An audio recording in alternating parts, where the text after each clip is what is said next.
Meet me for coffee this week with an actual coffee drinker is amazing. As you heard in the past, we've talked to many people who drink their tea, drink their coffee, sometimes not so much. I'm here with Peter Luis Zimmerman from The Walking Dead. How do you take your coffee, Peter? Black. Bold, bold and black. I guess in the Walking Dead world, you don't really have that much of a choice to, the milk's not so accessible if you're stranded in the middle of nowhere. How are you? I know, are you in Georgia now? Yes. Yeah, I am. That's awesome, man. You know what? The Walking Dead has become a very, very big thing. We'll get to that in a bit, but let's talk about cooking up Christmas, which is hopefully coming up. Some of your most recent projects. I will talk about that and some more things that are coming up for you. Cool. Yeah, cooking up Christmas was when the stuff started easing up with COVID, the regulations in Georgia at least. It's a huge film capital. A lot of stuff started getting implemented on sets where they were testing out procedures and seeing what protocols would work, what wouldn't. So this was like the first phase of opening up film sets, and luckily I was able to work on this project. It was kind of a last minute audition. The next day I found out I booked it. It was a in and out kind of role, but it's actually going to be a pretty neat role. And it's a movie about it's a family movie about just being in the spirit of the holidays and without giving too much away. It centers around a baseball player, and I basically play this young hotshot baseball player coming up, taking his position, and kind of teasing him and threatening him on social media that I'm the new guy, and that dynamic plays out pretty cool, I think. So, but yeah, that was the first project I've shot since all this stuff has started happening, and no specific details yet, but with the title "Cooking Up Christmas," hopefully it will drop before Christmas. So, And being locked up, especially for someone whose whole livelihood's in the media field, like acting or playing music. I know you compose music as well. You're a singer. You've been into music since you were a little child. You written any new music at all? yeah, I'm always working on music. It's just in me. It's a passion. I'll just do it. Sometimes I'll just be walking around and I'll be thinking of lyrics in my head, or I also produce as well. So I'll be making something on the computer and I'll come back to it. I'll lay something down, record, a layer, and then come back a couple weeks and record more. Nothing released right now, just because, the most recent project is called Artifacts. It's on iTunes and Spotify and everywhere you can listen to music. But, after that, I was just kind of like, with everything going on in the world right now, this is a good time to just hone it all in, put all the ideas down, save them in the archives, and then hopefully when spirits are up a little bit more, drop some stuff. So A lot of people are taking a bit of a step back now and just kind of reevaluating their music career and their acting career. What has this time, especially being maybe locked up in your house or not being able to do anything, taught you about your life or what you need to focus on? Man, so much. And really just to put it simply, just to slow down for a minute and realize that like the most important things are right in front of you. Who you surround yourself with, the people that you talk to, and the relationships you build. That's all that matters at the end of the day. That's what you're going to leave the world with, how you impacted people and the conversations you had. And so family's been a real big thing.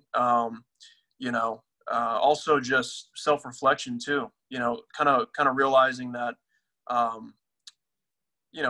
all of us, and human instinct is when we get caught up in our work, sometimes we let go of certain things and we just kind of throw some things out the window. And for me personally, I was just kind of like, I want to work on, being more focused, being more, I'm a very scatterbrained kind of person.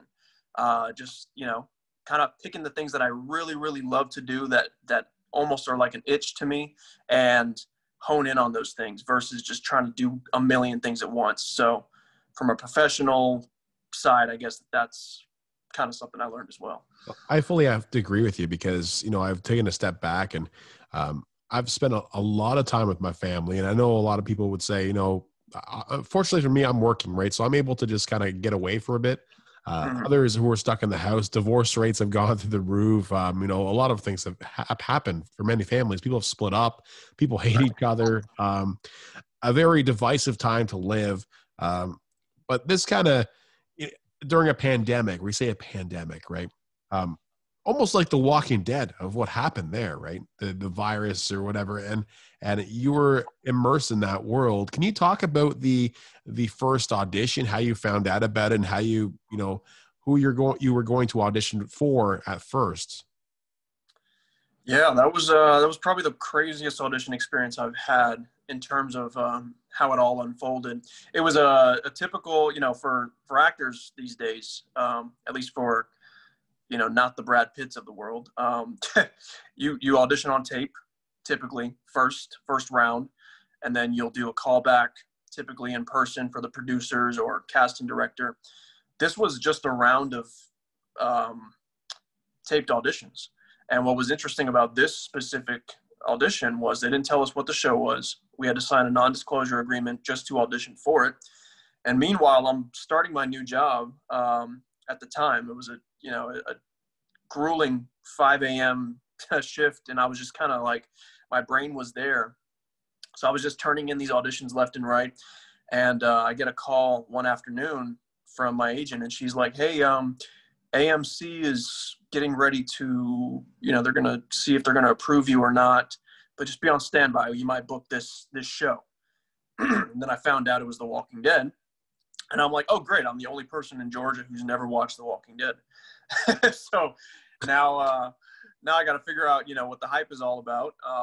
And when I booked it the next day, I was ecstatic because I have so many friends that are into the show. And, you know, just as an actor, it was just such an amazing opportunity. And then I was also trying to figure out what to do with the job I just got, you know, my day job. And then still had no idea who I was auditioning for. It was just these fake scripts that I was taping. And it wasn't until I actually got in for wardrobe that they told me that I was playing Eduardo. And then they started showing me comic book strips, like on the walls that were pinned next to the clothes. Wow. And like, you're playing a comic book character. And I was like, so it was just a whirlwind of emotion, literally in a span of 48 hours. And yeah, that's kind of like how the process It's cool was. to be immortalized that way, right? I mean, I'm sure there are roles in that show that are just obviously made by the writers themselves, but you are actually in the comic book. And it would be really cool to be at one of those Comic Cons and have those people come up to you and be like, "Hey, this is so awesome that you're here in the flesh and you played this comic book character almost perfectly, man." Oh, thank you. Yeah, I mean, I'm a huge nerd, you know, when it comes to DC and Marvel and Me too, man. comics. Yeah, right on. So, you know, when I heard comic book, I was just like, what a dream come true. I mean, and then of course, you know, I just started doing research on the comics and bought the first issue I bought the first issue, and then I bought the first issue Eduardo was introduced in, which was issue 95. But I was just floored. And yeah, the Comic Cons, that's the coolest for me is when somebody comes up, you know, obviously when you see the poster of The Walking Dead, that's classic as hell, but you see a comic book and you see like your counterpart in the comic book and you're like, holy crap, like I'm playing somebody that Robert Kirkman, you know, created. Like that'll be forever in history. Like that's amazing. So it's been awesome. You've watched the first episode of The Walking Dead, the first season 1, episode 1. Of course. What were your thoughts seeing that first episode? Because I remember I watched it today again with my family. I introduced them actually to The Walking Dead, but a few years ago I actually watched it, and I just remember like all this stuff was happening. You know, you have Rick, and then and it's like, what the hell is happening here? Like, what the hell is going on here? Because I never actually sat back and read most of the comics. I kind of I was aware of them, but I just want to hear your thoughts on what you thought about the pilot episode of that. I loved it. I thought that the first episode specifically was an acting class. Andy Lincoln just had to do so much with, I wouldn't say so little, because I mean the set itself, all the design was beautifully done. The music, the whole vibe, it was setting the tone for the world of the apocalypse. But there's so much acting without words that Andy Lincoln had to do in that episode that I was just floored from a film perspective. I was just like, damn, this is not your typical TV show in 2010 or whatever year it came out. I loved it. The first 2 seasons, honestly, probably rank up there for me. Absolutely. And just the build up and how everything kind of evolves and people get split up into different communities. And it's almost reminiscent. If something were to happen today, I would kind of think that would be almost the exact outcome of what could happen in our society if everything were just to topple down and it's every man for themselves. There's alliances and it's something to watch today. Like if you start that from the beginning, it's something that you can relate to now because a lot of people think this is the end of the world. We're stuck in our houses. Could be a vaccine coming. We don't know what's happening. But everybody has their conspiracies. And I got to say, Walking Dead, dude, Walking Dead, you had Sons of Anarchy, Breaking Bad, maybe Game of Thrones, those top 4. And to be anyone in like even a minuscule role. So I've talked about this with Kim Coates from Sons of Anarchy, and I've talked to this about Michael Mando from Better Call Saul. Even just a small role in any of those shows, people are like avid fans of. And you obviously get a lot of Instagram followers, and you get a lot of messages too. Or yeah, I mean, and it's funny you said that because at least for me,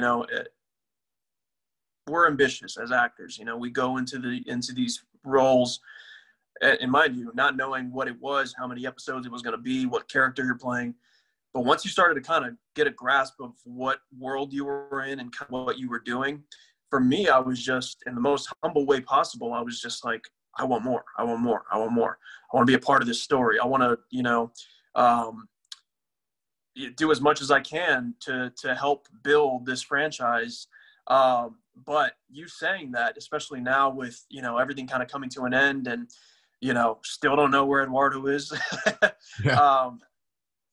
He's out there. Angela King said he's alive. So I hang on to that. And so do my people that follow Eduardo's character. But for me, it's really with the pandemic, just kind of making me realize like you're part of history. Absolutely. Even if it's a small part, like this show has impacted so many people's lives and really set that genre on fire. I mean, obviously you had your older, Dawn of the Dead and all the stuff like that. But like this really rejuvenated the zombie horror genre and brought it to a mainstream platform, I feel like, in a really cool way. And to be a part of that in the smallest whatever is awesome. And it's incredibly humbling. So, yeah. I mean, the days of the movie star, I believe, are almost dead, right? But what that I mean is you can be in a Sopranos or whatever, and that magnitude of that role can almost equal what that would have been, 20 years ago for, Pierce Brosnan or like those massive movie stars. There'll always be the big stars like Dwayne Johnson but being in a role like that, it's almost immortal. Like a lot of the movies, Star Wars will never be forgotten. I hope not. Walking Dead, people will always watch it. And you've got a place in history like we talked about just now. And that must feel so good, dude. Do you have like memorabilia that people ask you for autographs when you go to these shows? Like, what's your favorite part about going to these Comic Cons or Walker Stalker Cons or whatever you call them? Yeah, I got a couple. I got an axe that Zach Brown from the Zach Brown Band. He actually taught. It was season 7, episode 13, I believe. It's when Maggie and Sasha are teaching Enid how to throw the knife, and we're all kind of piled up behind her. We're getting ready for the first war, all-out war, and Zach Brown came in on an ATV into the middle of the woods where we were training. And handed out. He apparently has a knife/axe making company, and he brought out a couple of his stuff that he's made, and they were used on the show, and he gave them to a couple of the cast. So I have an axe from the show. But yeah, the best part of these fan experiences, fan actor interactions, honestly, is just the hearing what the show meant to these guys, because everybody's got such a unique story and take on it, that as tired as you can get from those events, and meeting people person after person after person, it's still so much energy, because people are telling you about something that probably changed their life. That's the reason they're there. And for me, that's the best part, just hearing what people have to say about how it impacted them. And then, for me, just as a fanboy myself of the show now, and all those shows you mentioned, by the way, Breaking Bad is one of my favorite shows of all time. Yeah, I mean, it's totally just kind of getting to be on the other side of, if I was in your shoes, I'd be doing the same thing. I don't know if that makes sense, but absolutely. I feel like a fan and an actor at the same time. So yeah. You definitely, I can tell that you feel privileged to have been part of this show. I mean, obviously, I know a lot of actors that they wish they could have been in that show, and I know now you'll be doing these conventions for quite some time, because Walking Dead world universe is infinite now. So congratulations on all your success, man. I really hope that your star continues to rise, because I can definitely see it happening for you here, man. And I really appreciate you taking the time out of your day or out of your night. I know you're doing some moving earlier and a lot of lifting, and there's a lot of crazy things happening in your life, but I definitely appreciate you sticking around for maybe 15, 20 minutes to chat with me on Meet Me for Coffee. Absolutely, man. Thank you so much for having me. And yeah, let's have another cup of coffee again sometime. Absolutely. And one final question. Yeah. I know you're a bit of a nerd. If you're going to cast as one superhero or be one superhero, who are you picking? Nightwing. Really? Awesome. I've never heard of that before. That's awesome. That's great. I think I would probably Batman, dude. I think I suit him up. I mean, yeah, who wouldn't put Batman in their top 3? I mean, he's probably my favorite character of all time. But no, I think that I love when people can make something their own. And obviously, we've seen so many great Batmans, so many great Jokers, so many great other characters. I would love the opportunity as an actor to just get something that hasn't been touched yet. Really anything. I mean, I'm just picking Nightwing because, just off of the cosplay perspective, he's one of the dopest looking, dudes with all of his weapons, and it was very sleek. I just love the whole blue and gray, attire. So. Well, maybe the producers heard you now, man. Maybe it will happen one day, dude. I really appreciate it, man. Anything you want to say to the fans before we let you go? Oh, man, just, once again, thank you to everybody who's supported me on this journey. And, I've always wanted to do this. I've always wanted to be an actor. I've always wanted to, and for me, it's always about the work and the material. And then, having people that follow that journey is just so humbling. So once again, thank you to all those guys that support and follow the journey. Well, more to come, a lot more to come. So there's a lot I can't speak about just because, constantly NDAs we're signing and, especially with the state of the world right now, but stuff's starting to pick up, and I'll just say, keep an eye out. Yeah.